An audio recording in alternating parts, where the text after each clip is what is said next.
Things are getting really weird between Brandon Aiyuk and the 49ers. Adam Schefter confirmed the other day that the 49ers almost traded Brandon Aiyuk to the Washington Commanders before the draft, but that the Commanders ultimately didn't want to do the deal, which means that the Niners ultimately asked for too much. This was reported, and then it was posted on Instagram, and Brandon Aiyuk replied to the report on Instagram and said, "I thought the 49ers were never trying to trade me." Sort of thumbing his nose at the reporting that's going on around this topic, or not even the reporting, but the 49ers version of events.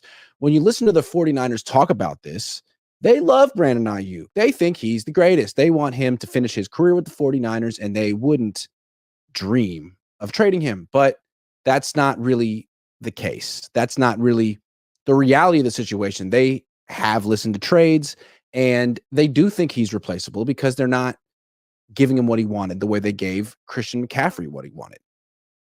So the question is, what are they going to do with Brandon Aiyuk moving forward?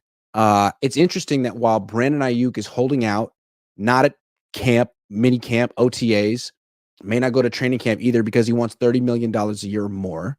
Deebo Samuel is there. And it seems pretty clear the Niners are going to have to pick one or the other to keep long term. Deebo's cheaper, older, but just as productive and eager to play for the 49ers, unlike Brandon Aiyuk, who seems like he could play here, play anywhere, doesn't really matter. So that's something to monitor. Also, it's interesting how the Niners are sort of in no man's land with Brandon Aiyuk. And it comes back to John Lynch.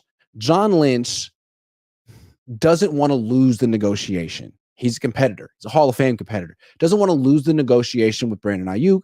And so he's holding firm at their offer of $26 million or whatever it is, which I commend. I don't think they should give Brandon Aiyuk $30 million a year. But he also doesn't want to lose a trade for Brandon Aiyuk. So they can't get anything done. Let's say a team offers a second round pick for Brandon Aiyuk because the Niners have made it clear they don't see Brandon Aiyuk as an elite number one wide receiver. Okay, he's a high level number two, according to you guys. Well, let's offer our second round pick. The Niners say, no. We need so much more than that. At least one first round pick, maybe more. Because we think he's so great and so irreplaceable. So they're talking out of both sides of their mouth. When it's time to pay Brandon Aiyuk, well, you're not really essential to us and you're never going to have that kind of production. And really here, you're more like a number two wide receiver. So here's an offer that's sort of in line with Jalen Waddle and Devontae Smith, who are number two wide receivers. But then when a team comes interested, like, hey, if that's all you want to pay, we would pay Brandon more than you. We seem to think more of him than you. Why don't we? Here's a second round pick for Brandon. And then I was like, how dare you? Brandon Aiyuk is an elite wide receiver. Well, then why don't you pay him like one? What is he?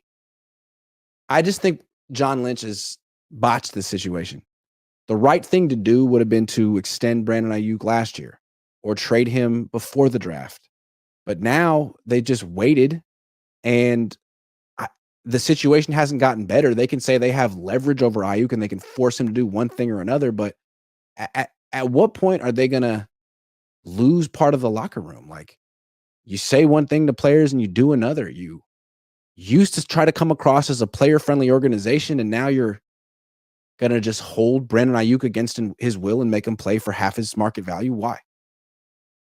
Now, again, maybe the fact that Brandon Aiyuk is insisting that he gets paid $30 million is going to turn off the rest of the team, and this is an opportunity for Deebo Samuel to ingratiate himself with the organization and say, hey, I'm cheaper, I'm nicer, I'm more agreeable. Like, why don't we just get rid of this BA guy and keep me around? What do you say? Maybe that's how this all resolves itself.